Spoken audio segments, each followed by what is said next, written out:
ವಿದ್ಯಾರ್ಥಿಗಳಿಗೆ ಭಾಳ ಅನುಕೂಲಕರವಾಗಿರ್ತಕ್ಕಂಥ ಸಮಯ.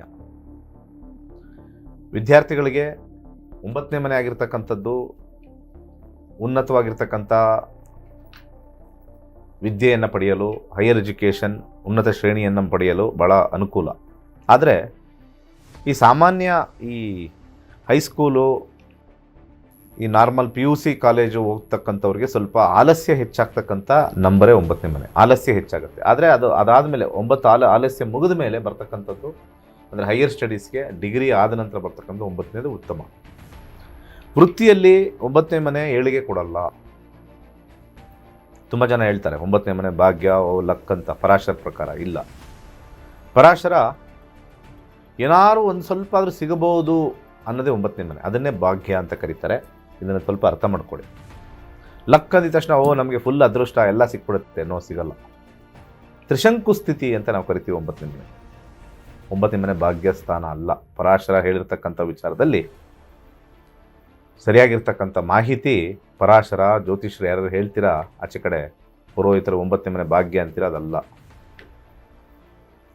ಹಾಗೆ ವ್ಯಾಪಾರದಲ್ಲೂ ಕೂಡ 9ನೇ ಮನೆ ಸಾಧಾರಣವಾಗಿರ್ತಕ್ಕಂಥ ಮನೆ.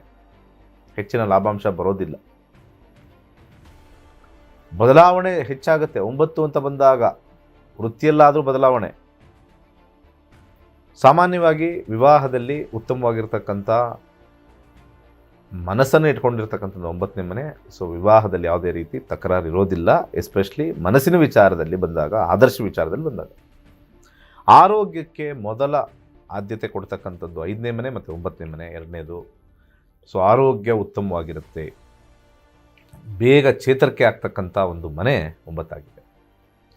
ಸೊ ಹಣಕಾಸು ವಿಚಾರದಲ್ಲಿ ಸ್ವಲ್ಪ ವೃಶ್ಚಿಕ ಲಗ್ನ, ವೃಶ್ಚಿಕ ರಾಶಿಯವರು 9ನೇ ಮನೆ ಇರ್ತಕ್ಕಂಥ ಒಂದು ವಿಚಾರದಲ್ಲಿ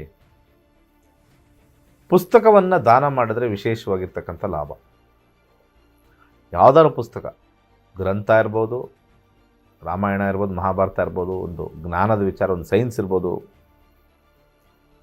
ಒಂದು ಕಾದಂಬರಿ ಇರ್ಬೋದು, ಯಾವುದಾದ್ರು ಪುಸ್ತಕ, ಜ್ಞಾನ ಇರತಕ್ಕಂಥ ಒಂದು ಪುಸ್ತಕವನ್ನು ಗುರುವಾರ ಒಂದು 4 ವಾರ ಒಂದು 8 ಜನಕ್ಕೆ ಅಥವಾ 10 ಜನಕ್ಕೆ ದಾನ ಮಾಡಿ. ಇಷ್ಟು ವೃಶ್ಚಿಕ ಲಗ್ನ, ವೃಶ್ಚಿಕ ರಾಶಿಯವರಿಗೆ ವಿಶೇಷವಾಗಿರ್ತಕ್ಕಂಥ ಗುರು ಗೋಚಾರ ಫಲ. ಒಳ್ಳೆಯದಾಗಲಿ.